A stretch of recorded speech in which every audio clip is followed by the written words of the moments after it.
So the topic which has been given to me is a preferred approach to improve prophylaxis with nutipetant and panacetrone in acute and delayed CINV.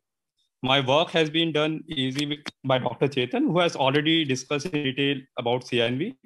I will be touching mainly upon this combination and its rationale for use and where we can use it in our practice. So as Dr. Chetan has already said, that CINV is probably the most important and the most common side effect of chemotherapy.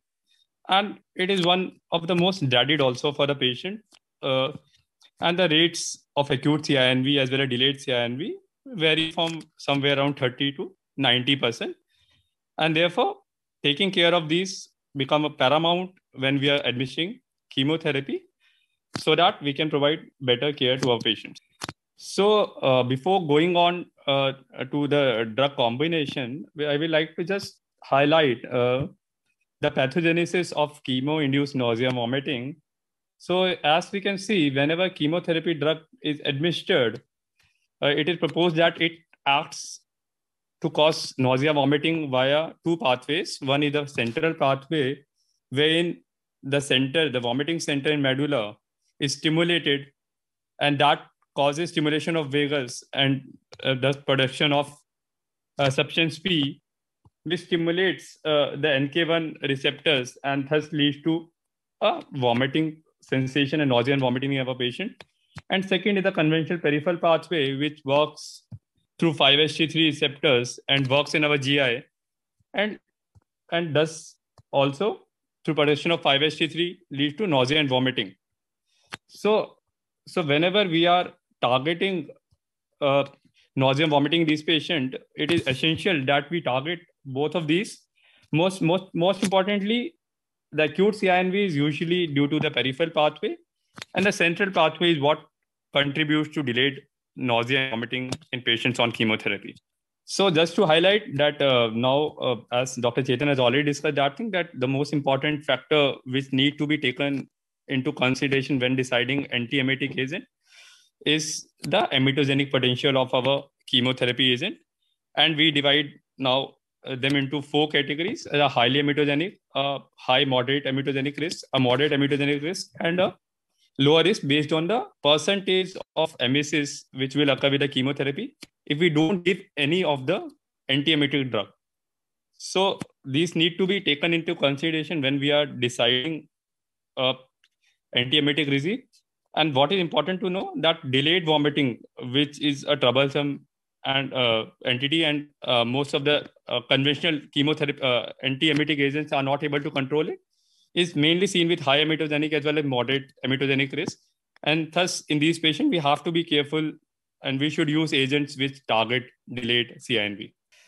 Just like to highlight that NK1 receptor antagonist, being a major drug which prevents delayed vomiting, is an essential part of a regime in patients who are given a high or a moderate emetogenic risk, and a carboplatin-based regime, which is used in a lot of cancers like ovary and other, comes in a moderately high emetogenic risk, and there also a NK1 receptor antagonist is an essential part of the anti-emetic regime. So this is the most important slide which I will want to highlight, that why this combination of netipetant and palansitron has given efficacy result which has been shown with this.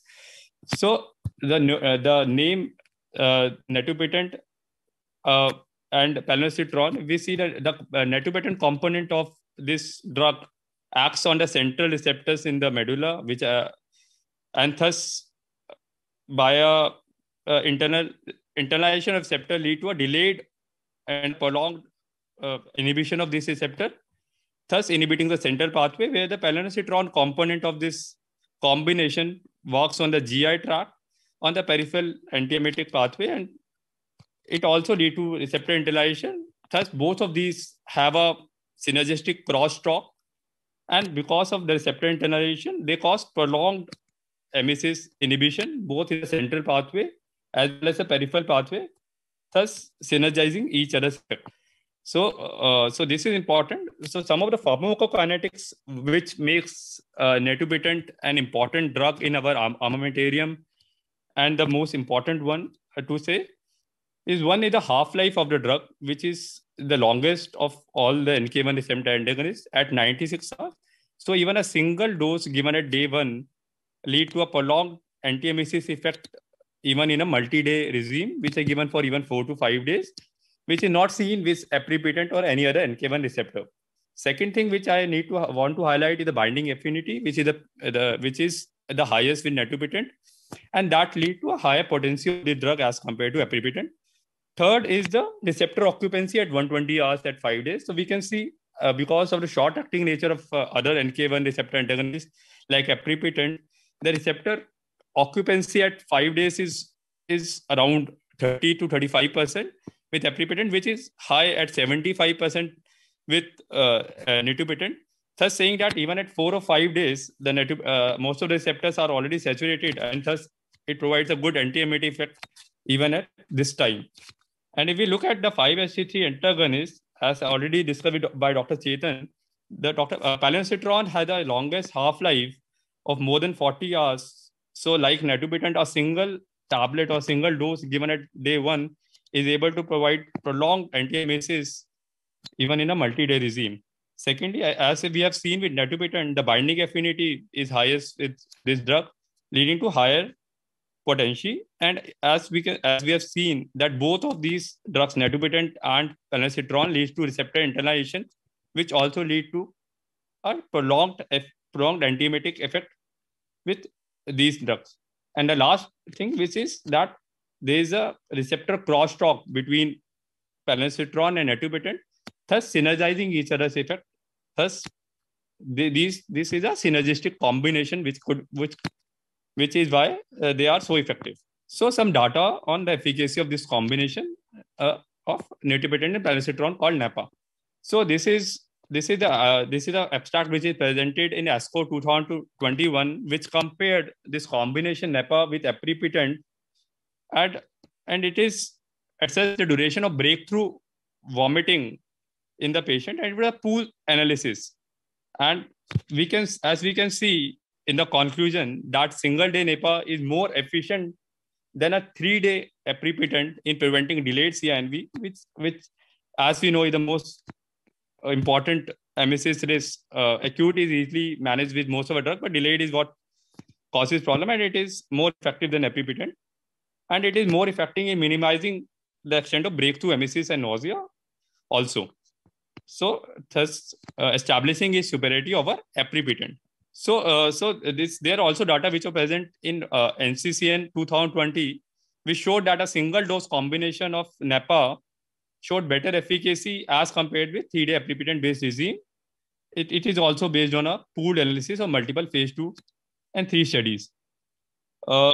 Similarly, it was shown that the effect of this NAPA was prolonged, and it stays up to even 120 hours, and thus helps in preventing breakthrough vomiting also. So this is one Indian experience with NAPA, which was presented in ASCO 2022 this year. And this was a multi-center study with TMH as one of the contributing partners. And what they aimed to assess in this study was the effectiveness of NAPA in patients receiving highly emetogenic chemotherapy drugs in a real-world setting. It was an open-label, single-arm prospective study among chemo-naive patients. And it was done across 6 centers in India. The most common highly emetogenic regime seen in this study was anthracycline cyclophosphamide, which is also the most common regime used by most of the oncologists across. And the second was carboplatin. As we can see, the complete response rates were very effective in the range of 92 to 95%. And the overall acute and the delayed combination was also very effective, ranging from 80 to 90%. So as we can see that the response, as we know that the females have a slightly higher emetogenic risk, which has been seen in this. But as we can see, there was a very significant improvement in the risk of nausea and vomiting with this, ranging from somewhere around 85 to 95%. And it was statistically significant across all the studied subgroups. So what the authors concluded is that NAPA was effective and well tolerated in patients on a highly emetogenic regime in acute, delayed, and overall phase with a complete response rate of more than 90%. So this is one important study. So as Dr. Chaitanya said, when we are choosing an antiemetic regime, we should just not look at the effect of that on the patient, but it has effects on the healthcare resources and the utilization of healthcare resources. So this study assessed the use of antiemetics among cancer patients and the use of healthcare resources in these patients. And as we can see, with the use of NEPA, the percentage of fluid electrolyte imbalance was reduced significantly as compared to aprepitant based regime, as well as the need for hydration therapy in the first and second week is reduced. And this affects the utilization of the emergency services and the hospital beds, which is always a problem in our setting. So this is a pooled analysis which looked at the efficacy of NAPA for prevention of CINV during cisplatin and AC-based chemotherapy. And it is a review of various phase 3 studies. And as we can see that oral NAPA with a efficacy rates of MSS prevention between 80 to 90% was the most effective of all the available antiemetic regimes at present in patients receiving both AC as well as a cisplatin-based regime. Apart from the data on efficacy of NEPA in the highly emetogenic regime, there is efficacy data in the moderately emetogenic regime also, where it can help in DEXA sparing effect. So this is the Precifra trial, which studied NEPA in moderately emetogenic regime. So it was a study which compared NEPA versus aprepitant for CINV prevention in patients with moderately emetogenic chemotherapy. So the primary efficacy endpoint in this study was complete response during the overall phase. So as we can see clearly, there was a statistically significant increase in the complete response rate with NEPA as compared to aprepitant across this risk group also. So the overall complete response rate was numerically higher at 65% as compared to 54%.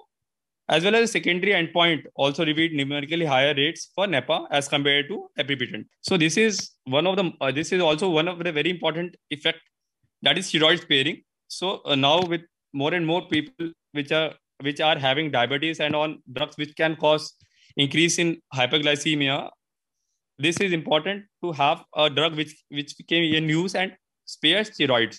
So there were two abstracts which were presented, one in ASCO 2021, which showed non-inferiority of a dexamethasone sparing regime administered with NEPA for prevention of chemotherapy-induced nausea and vomiting in patients with high-dose cisplatin.